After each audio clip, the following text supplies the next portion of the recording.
L'idéal pour un mariage chrétien est évidemment que les deux conjoints soient vierges et aient compris que pour Dieu, les relations sexuelles sont réservées au mariage. Nous ne vivons cependant pas dans un monde idéal. Une personne issue d'une famille chrétienne qui se sera préservée depuis son enfance voudra peut-être épouser quelqu'un qui n'aura été sauvé que vers les 20 ou 30 ans, voire plus tard, et apportera avec lui dans son mariage un passé vécu selon les normes de ce monde. Même si quand nous venons à Dieu par la repentance et la foi en Christ, il éloigne de nous nos péchés autant que l'Orient est éloigné de l'Occident, psaume 103:12. La mémoire humaine est vive et oublier le passé peut être difficile. L'incapacité à pardonner et à oublier les erreurs du passé de son conjoint aura clairement une influence négative sur le mariage.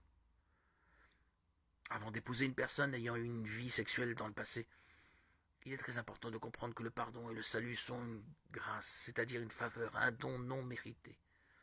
En effet, c'est par la grâce que vous êtes sauvés par le moyen de la foi. Et ça ne vient pas de vous, c'est le don de Dieu. Éphésiens 2, 8, 9. Quand nous comprenons ce qu'est réellement le pardon, nous voyons nous-mêmes à travers les yeux de Dieu et prenons conscience de son amour pour nous, ce qui nous aide à pardonner aux autres. Pardonner, c'est passer au-dessus du passé de l'autre, pour le voir comme une nouvelle créature. 2 Corinthiens 5, 17. Christ est mort pour ses péchés, et le conjoint potentiel doit maintenant décider s'il est prêt à vivre avec le souvenir de ce péché. C'est là qu'on passe de la théorie à la pratique. En matière de pardon, cela aide toujours de voir notre propre passé comme Dieu le voit.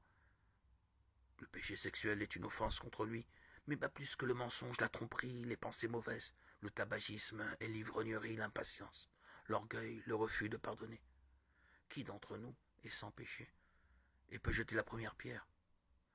Avant de venir à Jésus-Christ, nous sommes tous morts en raison de nos fautes. Mais Dieu nous a rendu la vie par sa grâce. Éphésiens 2, 1, 5. La question est, pouvons-nous pardonner aux autres comme Christ nous a pardonné? Le pardon est le manque du chrétien authentique. C'est sa marque, c'est le sceau qui lui a été donné, qui fait de lui qu'il appartient à Christ. Le chrétien se doit de pardonner, comme Jésus nous l'a enseigné.